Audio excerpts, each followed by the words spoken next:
Então, vou pedir para o Vitor colocar aqui o alerta da imigração, né, o site oficial, onde eles realmente colocaram lá na USCIS esse alerta do manual falando sobre a questão de estreitar ainda mais o processo de green card por casamento para evitar fraudes, né? Doutor André, o que o senhor tem para me dizer sobre este alerta? Vamos começar com ele para depois passar pela notícia boa para o visto de estudante. Exato, tem coisa boa hoje, né? Mas essa a gente tem que sempre trazer um alerta, porque, claro, o manual foi direcionado ao combate a questões fraudulentas, tá? Então, alguns pontos foram elencados nesse manual, na outra página, que eles falam uma coisa bem interessante, principalmente lá no final, eles falam a questão do asilo. E essa é a parte que muita gente aí tá nesse limbo, né, do asilo. Desculpa, eu já estou no casamento e está com processo de asilo. Então, o que acontece? Se você olhar lá no último passo, você vai ver do último item lá, exatamente isso aí. Asilos frívolos, tá? Ou seja, os asilos frívolos serão analisados de uma forma muito mais criteriosa.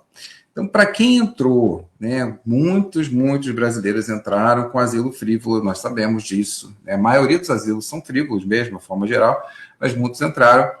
E uma forma de tentar sair do asilo seria a questão do casamento. O casamento, né, entre aspas, pode ser aí que você consiga se resolver e, né, deixar o processo de asilo de lado.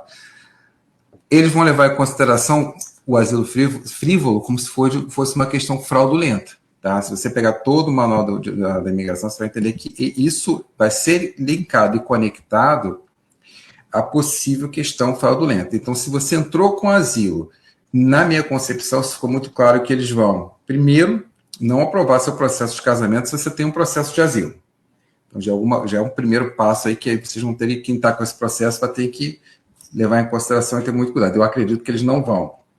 Pelo menos de uma forma geral, eles vão se segurar até ver o processo de asilo. Se eles entenderem, obviamente, que o processo de asilo é um asilo frívolo, o teu processo de casamento vai provavelmente ser negado. Com base no manual, você vê que é um manual relativo ao casamento, não é um manual relativo ao asilo, mas ele foi mencionado.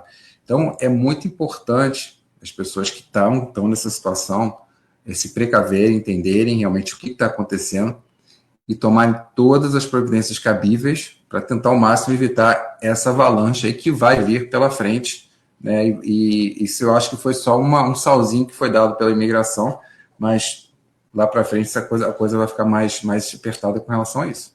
No seu entendimento, então, quem estiver com um processo de asilo pendente e esse processo for frívolo e for aplicar para um green card por casamento, essa pessoa ela pode ter que esperar o processo de asilo dela ser definido antes de ter o processo de green card por casamento concluído? Isso? Pode ser, ela pode esperar o processo que aí é pior ainda, né? O processo do asilo ser concluído, ou se houver uma interpretação de que aquele processo é frívolo. Assim, né, Dani, tem muita gente que entrou com processo de asilo que não tem documentação nenhuma.